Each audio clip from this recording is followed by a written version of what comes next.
ya, di RLC. Atau saya ini aja dulu lah. Saya share dulu.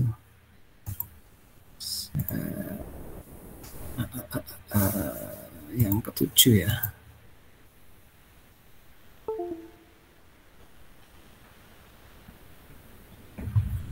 Ya, sudah terlihat ya. Sebentar, saya atur dulu.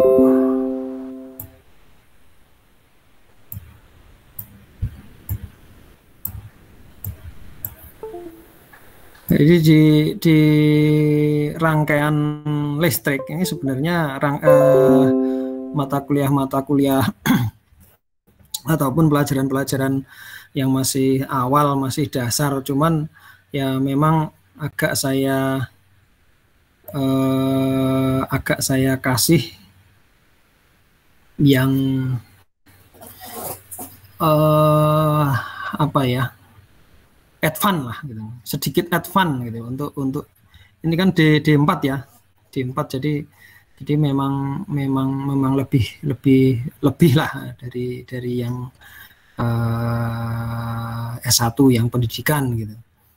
Jadi ini agak lebih. Jadi memang kadang-kadang kalian juga harus belajar sendiri juga ya. Nanti kira-kira apa loh ini ya? Itu cari di Google, cari di mana, itu banyak sebenarnya di YouTube dan sebagainya, banyak. Nanti akan mendapatkan itu. Oke, sebelum kita mulai di rangkaian RLC, saya pengen tahu kalian sudah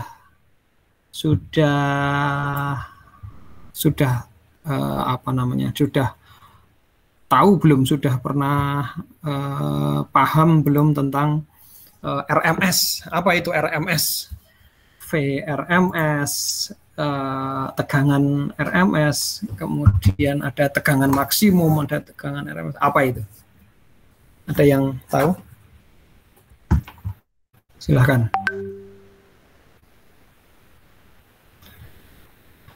Kalau yang terukur kan ada V max, V maksimal, kemudian ada V rata-rata, kemudian ada VRMS gitu ya. Nah, kalau yang terbaca di alat ukur, kalau kalian mengukur tegangan ya, tegangan satu rangkaian gitu, yang terukur di sana itu apa? Apakah V maksimal, tegangan maksimal, ataukah tegangan rata-rata, ataukah tegangan RMS? Apa kira-kira? Tegangan maksimum, tegangan rata-rata, tegangan efektif. Apa? Maksimum sepertinya, Pak. Yang terbaca di sana tegangan maksimum. Sepertinya maksimum, Pak. Ya. Oke, nah, nggak apa-apa. Ada yang berpendapat selain itu? Silakan saja. Santai saja, kita diskusi saja.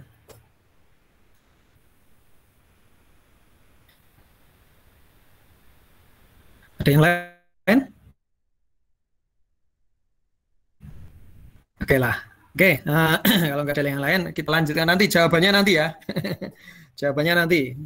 Ini kita lanjut aja di kemarin, ini yang saya berikan kemarin sebenarnya di rangkaian RLC ya, rangkaian ke-7 kemarin ya. Nah, kita balik lagi di sini sebelum membahas di RMS itu.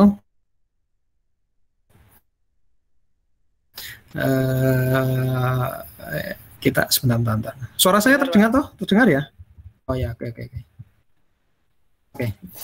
Jadi judulnya ini adalah daya pada rangkaian sendiri, apa itu yang disebut daya. Kalau daya ini perkalian antara tegangan yang diberi hasil arus yang mengalir, jadi artinya PVI gitu ya. Daya sama dengan volt kali ampere atau I atau arus gitu.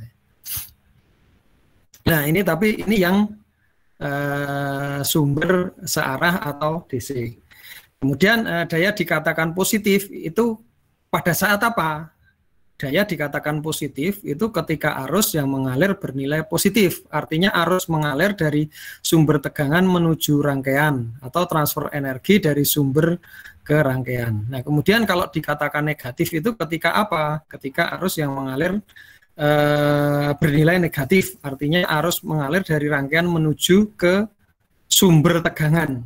Jadi kalau positif kemarin yang sudah itu kan ada rangkaian gitu kan, rangkaian dari sumber tegangan, sumbernya kan bisa kalau DC ya baterai lah katakanlah, ada positif negatif gitu ya. Nah itu dari sumber tegangannya itu dari baterai katakanlah di sini atau aki gitu lah ya. Nah itu dari aki menuju atau dari baterai itu menuju ke rangkaiannya. Nah itu bisa dikatakan positif. Tapi kalau sebaliknya, jadi dari rangkaian ke sumber tegangan.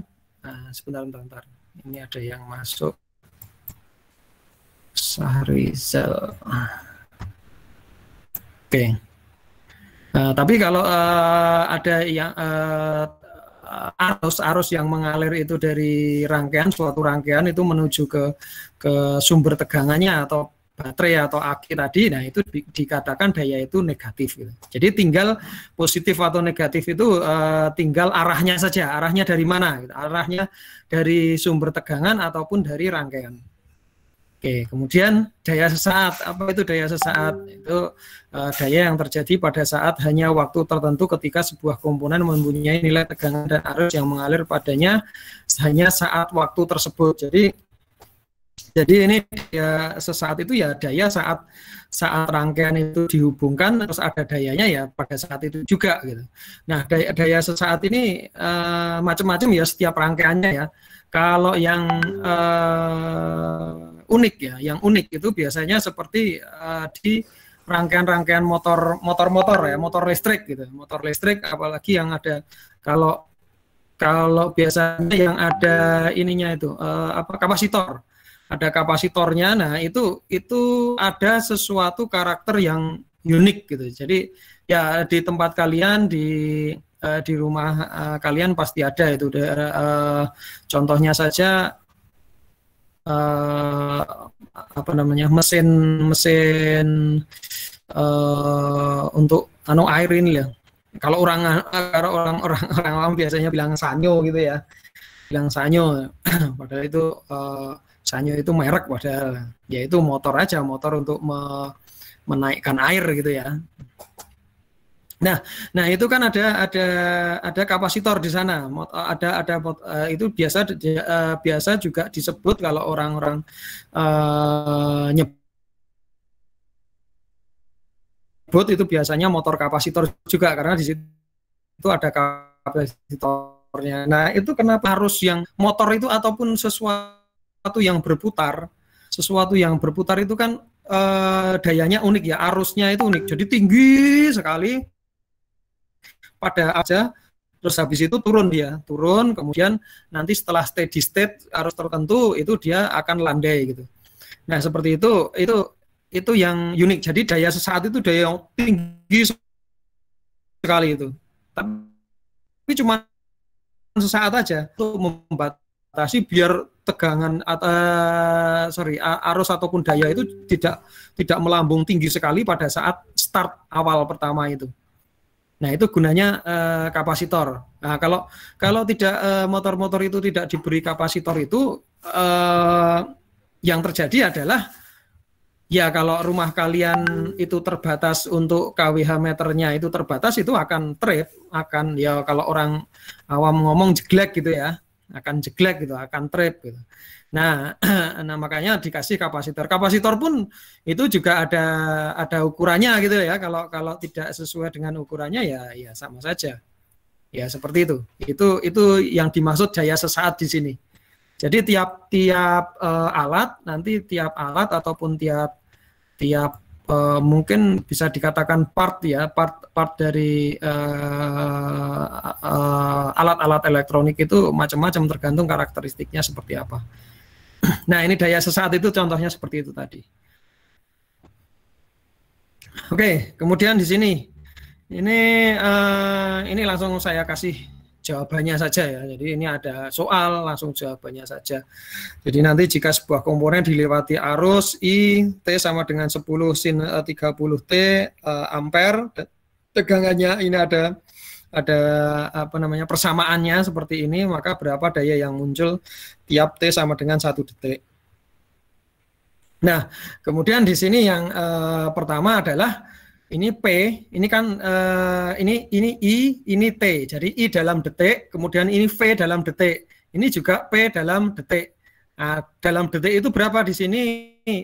Kebetulan di sini dikasih detiknya itu hanya 1 detik, lamanya itu hanya 1 detik. Tadi sesaat tadi ya, daya sesaat tadi cuma diberi 1 detik. Ya udah tergantung soalnya saja berapa detik di sini. Nah, kemudian di sini PT sama dengan VT sama dengan kali IT. Jadi sama dengan 10 ini kan persamaannya dari sini, tinggal dikalikan aja 50 sin 30T plus 30 derajat. Nah, jadi P dalam 1 detik ya ini ya, P dalam 1 detik itu sama dengan ini, kemudian jadi sama dengan 500 per 4 akar 3. Nah, nanti bagaimana hal-hal semacam ini kalau di sini masih bingung, silakan cari lagi, cari di itu kok bisa sin 30 10 sin 30 jadi seperti ini, itu bagaimana? Nah, silakan cari lagi. Ini kan 10, ini 50 jadi 500, per 4 akar 3. Bagaimana kok bisa akar 3? Nah, silakan itu cari. Kalau saya menerangkan di sini nanti mata kuliahnya jadi mata kuliah matematika ya, jadi bukan rangkaian listrik. Oke. Lanjut lagi, kemudian daya rata-rata ya. Daya rata-rata. Jadi daya sesaat, kemudian daya rata-rata. Apa itu daya rata-rata? Nah, di sini daya rata-rata adalah daya yang dihasilkan sebagai integral dari fungsi periodik waktu terhadap keseluruhan range waktu tertentu dibagi oleh periodenya sendiri.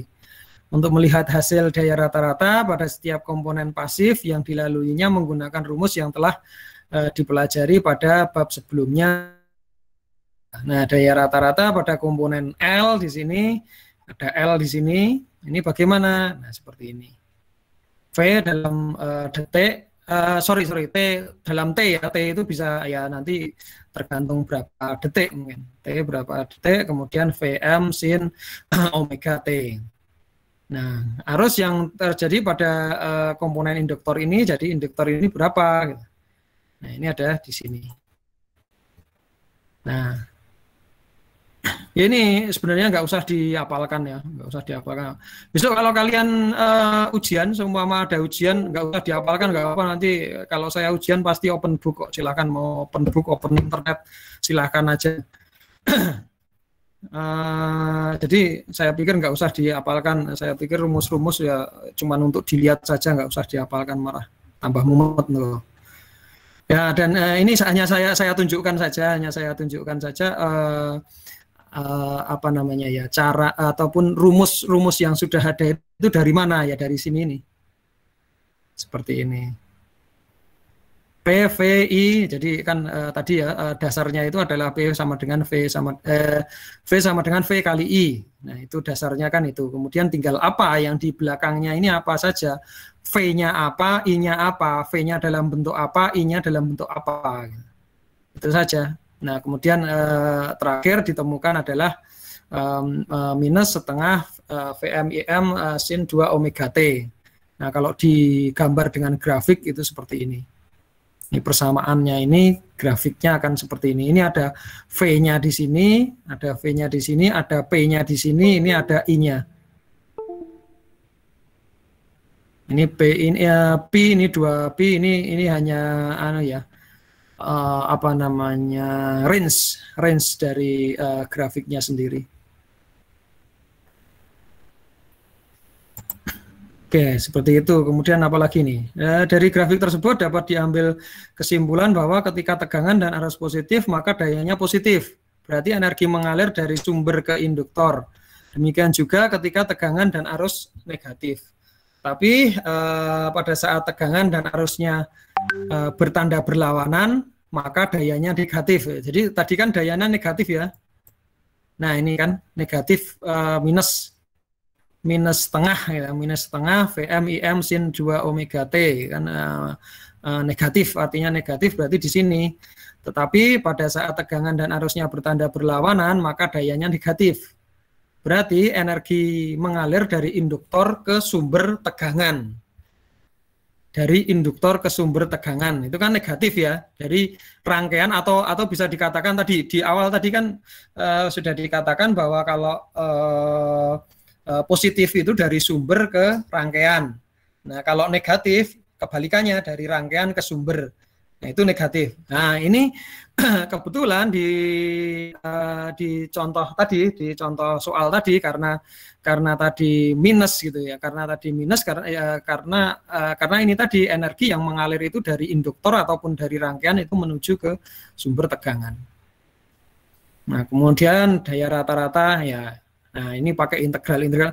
Kalian sudah dapat matematika, dapat nggak? Matematika teknik dapat nggak? Dapat tuh? Ada Pak mata kuliahnya Pak. Ada. Sampai integral belum? Udah belum? Belum. Integral juga. Nah sudah tahu. Nah berarti kan sudah tahu ini gitu. Nah nanti ini silahkan nanti ini berarti dikombinasikan dengan mata kuliah matematika. Artinya apa? Integral T0, 2pi 0 dan sebagainya. Oke gitu. Tapi kayaknya mata kuliah ini perlu ya, perlu ada ujian aja ya. Tapi ujian nggak sulit kok. Nanti kalau nggak ujian saya nilainya bagaimana nanti?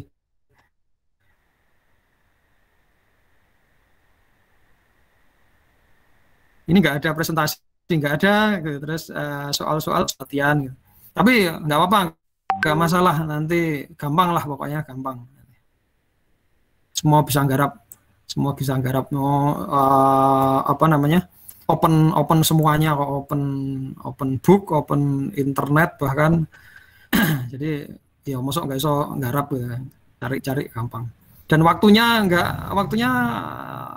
kalau ini kan waktunya, jadi kalau nggak luring itu kan bisa seharian, gampang lah pokoknya.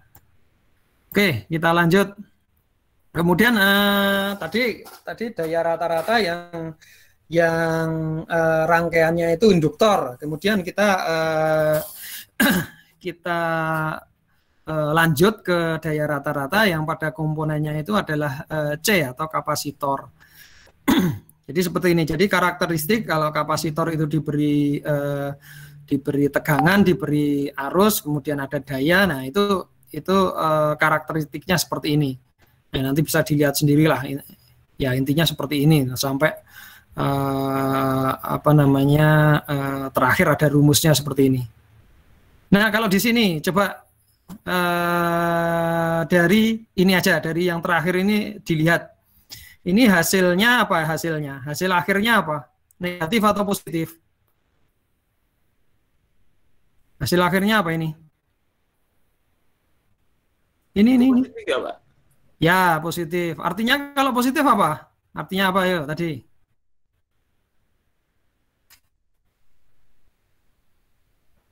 Kalau negatif tadi ya kebetulan tadi induktor tadi kebetulan negatif. Kalau ini kapasitor kebetulan contohnya ini positif. Apa artinya positif? Daya itu dari mana ke mana? Kalau positif sumber tegangan berarti ada sumber tegangan menuju rangkaian. Menuju rangkaian, ya betul. Kalau negatif tadi di induktornya tadi dari rangkaian menuju ke sumber tegangan. Ya, itulah artinya seperti itu. Oke, terus kemudian, nah ini grafik dari C tadi. C yang diberi kapasitor yang diberi tegangan sama arus. Nah, ini grafiknya akan seperti ini. Maka daya rata-rata komponen C sama dengan 0. Oke. Nah, kemudian tadi ada ada L, ada C, kemudian ini ada R. Kan kita belajarnya RLC ya. Tapi ini maaf menurut judulnya apa. Nah, RLC tadi jadi LCR ya, LCR.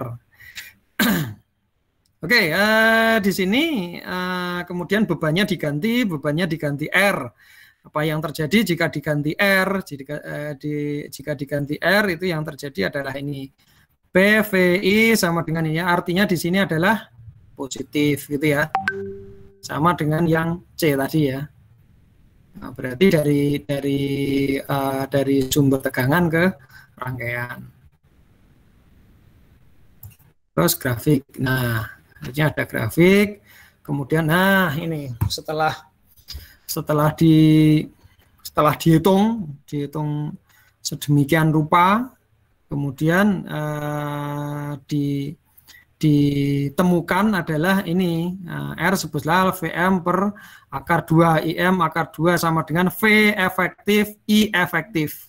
Nah ini nanti yang akan menjadi dasar tadi efektif, kemudian maksimum, kemudian rata-rata gitu kan ada di sini. Oke, di sini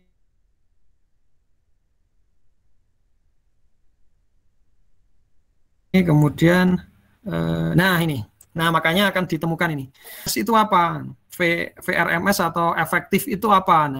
Nah itu setelah tadi saya tanya dulu di awal, kemudian saya jabarkan di sini bagaimana mencari nilai dari keefektifan suatu tegangan dan satu arus. Nah maka dia hasilkan dengan rumus yang jelimet ini. Rumus yang banyak jam jelimet ini enggak usah dihafalkan ya ini. Namun tak apal kayak gini malah mumet dhewe engko. Terus ketemunya adalah ini ya, di mana nilai efektif RMS-nya V efektif. Nah, ini tadi. V efektif sama dengan VM per akar 2. Kemudian kalau I efektif, arus efektif adalah IM per akar 2. Nah, ini kalau ini perlu kalian hafal ke ya. Ini cuman inilah, ini cuman berapa sih ini? Cuman segini aja yang tak hafal ke. Ini proses untuk masuk proses untuk menghasilkan ini seperti ini itu nggak usah dihafal ke, nggak apa-apa. Tapi kalau yang ini harus tak hafalkan. Ini harus tak hafalkan. Nah, nanti ini akan berguna di praktek-praktek kalian. Praktek-praktek itu akan berguna di sini. Apa itu V efektif? Apa itu I efektif? Itu apa?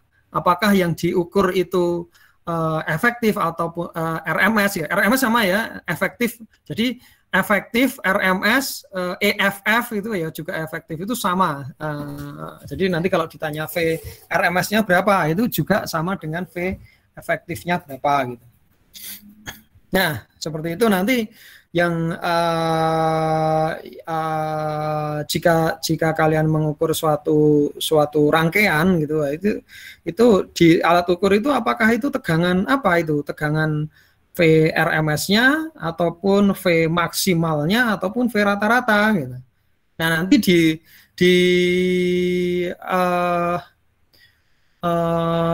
prakteknya itu kan biasanya kalau kalian mencoba satu praktek merangkai terus kemudian kan nanti ada disuruh ngisi tabelnya di bawah. Nah nanti yang dimau dari tabel itu apa? Yang diharapkan dari tabel itu apa? Mungkin ada VRMS-nya, kalau VRMS berapa nanti ya silakan ditulis, ataupun V efektifnya berapa silakan dihitung dan sebagainya. Nah sekarang saya kasih ini ya, tegangan itu kan tegangan ada tegangan maksimum, ada tegangan sebentar ini kok ada yang masuk. Oke, tegangan itu kan ada tegangan maksimal, ada tegangan rata-rata, kemudian ada tegangan efektif. Nah, tegangan maksimal itu apa? Tegangan maksimal adalah tegangan saat mencapai peak ataupun puncak. Kalau kalian pernah menggunakan osiloskop belum? Menggunakan osiloskop atau inilah saya tunjukkan yang tadi. Nah ini kan kalau kalian pernah menggunakan osiloskop nanti kan keluarnya adalah seperti ini ya. gelombang-gelombang seperti ini kalau di set seperti gelombang seperti ini akan keluar di sini. Nah, peak itu, puncak itu adalah ini ya, puncak gunungnya lah di sini. Itu peak atau puncak gelombang, puncak gunung ya, sebutannya sama lah, intinya puncak peak gitu ya. Nah, itu tegangan maksimum itu adalah tegangan yang ada di sini, itu tegangan maksimum. Nah, kemudian kalau tegangan rata-rata itu besarnya nilai tegangan selama setengah gelombang dari 0 hingga T2. Nah, bingung lah. Jadi ini katakanlah kalau seperti ini bukan pi ya. Ini cuman anu aja. Saya mengajak kalian berimajinasi gitu. Ini grafiknya, ini grafik yang horizontal, datar, itu T dalam waktu ya, T, kemudian yang atas ini adalah V gitu.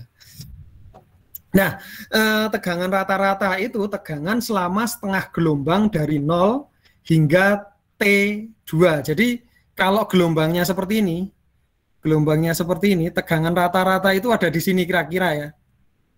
Nah, tadi kan setengah gelombang kan di sini, ini setengah gelombang sampai ke T2. T2 itu katakan ya ini 0 karena ini tadi kan T ya, waktu ya. Jadi ini 0, kemudian ini T/2, ini T. Jadi kan satu gelombang penuh kan seperti ini. Ini satu gelombang penuh. Paham ya? Satu gelombang penuh. Kalau dalam satu gelombang penuh itu dalam satu periode ya satu gitu. Dalam satu gelombang penuh ini ada satu periode T. Ada di sini T. Lah kalau di sini T berarti di sini berapa? T/2 gitu ya. T setengah T gitu ya. Ya kalau di sini T gitu kan setengah T. Nah, tegangan rata-rata itu adalah tadi definisinya adalah nilai tegangan selama setengah gelombang dari 0 hingga T/2. Jadi kan selama nah ini selama T setengah gelombang sampai ke T2. Jadi ya kira-kira seginilah. Nah, ini tegangan rata-rata. Nah, kemudian yang terakhir adalah tegangan efektif, karena ada tegangan maksimum, tegangan efektif, tegangan rata-rata, kemudian tegangan efektif atau RMS tadi ya, tegangan RMS atau efektif. Nah, tegangan RMS atau efektif itu ada apa? Tegangan yang terukur pada alat ukur. Jadi tegangan yang terukur pada alat ukur itu adalah yang efektif atau VRMS. Nah, karena itu akibat adanya arus berlebih pada saat terdapat beban itu yang dikonversi menjadi energi panas. Jadi ada VIR itu ya. Jadi VIR. Jadi yang dikonversi menjadi energi panas. Jadi seumpama konslet gitu ya. Konslet itu kan berlebih karena ada daya yang berlebih gitu. Ada daya yang berlebih kemudian menjadi panas. Nah, itu seperti itu. Oke, kemudian nah tadi VRMS-nya sudah kita sebenarnya hanya mencari ini sih. Mencari apa sih efektif itu rumusnya apa? Nah, ini dia. Seperti itu.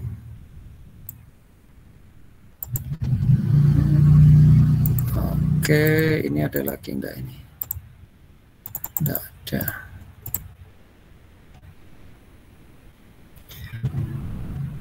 Oke, saya saya kasih rumusnya aja, lebih enaknya itu ya, bisa kalian sebentar.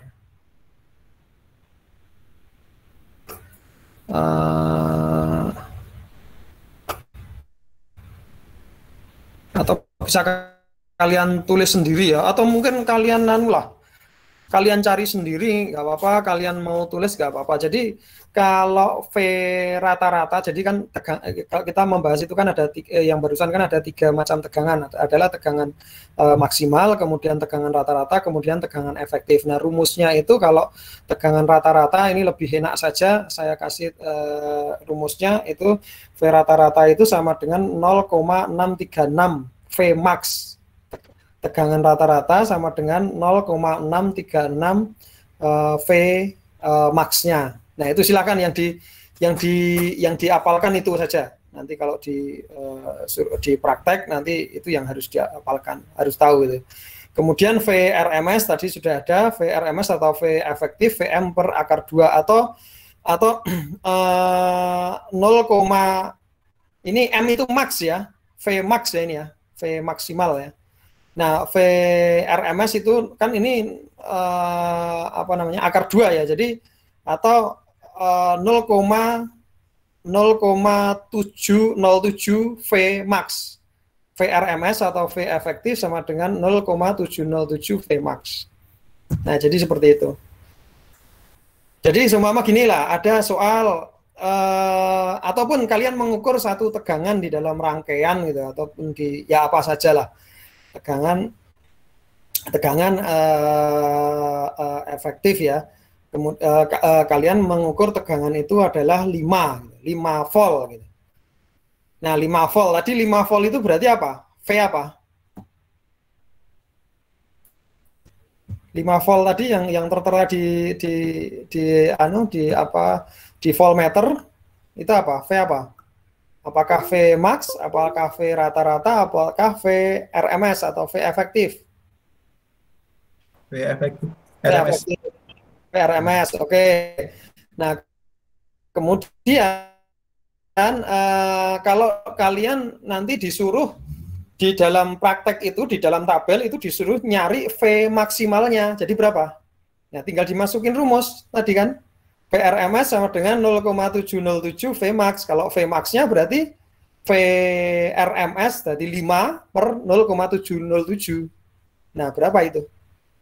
Ya, gitu caranya. Itu kalau untuk mencari V maksimumnya. Kalau untuk V rata-ratanya berapa? Kalau V rata-ratanya ya harus V RMS-nya tadi ya, V RMS-nya berapa? Jadi apa namanya, mencari V max dulu, baru kemudian tahu akan V rata-ratanya berapa. Oke, sebenarnya itu sih hari ini yang ingin saya sampaikan itu. Oke, sampai sini ada pertanyaan tentang V maksimum, V rata-rata, kemudian V efektif.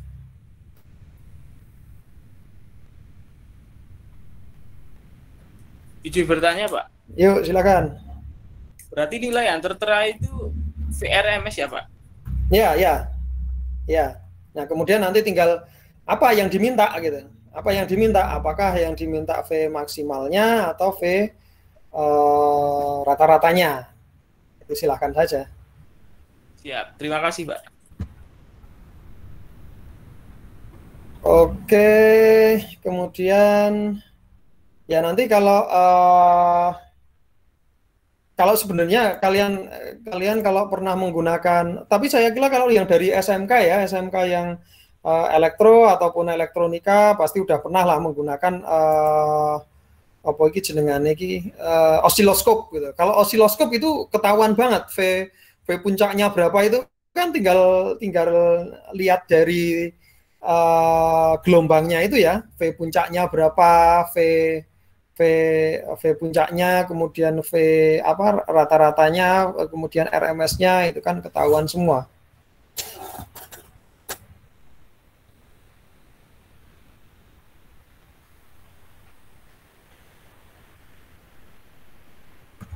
Oke, terus ya sudah, karena saya kira ini terus kita masuk di di prakteknya ya. Prakteknya sampai apa lagi? Saya lali aku. Sampai apa? Kalian garap sampai apa? Kemarin terakhir kalau tidak salah job 7, Pak. Job 7. Oke. Kemudian sekarang ada yang ditanyakan nggak job 7? Kalau enggak, saya job 7 itu apa tuh? Ah ya, job 7 ini sekarang job 8. Ya, job 8 ini kan RLC juga ya. Sebentar.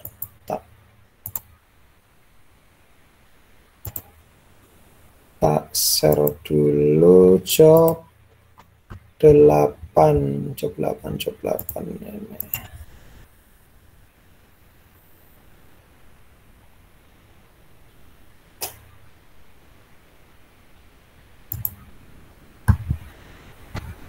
Ya, sudah terlihat ya. Jadi ini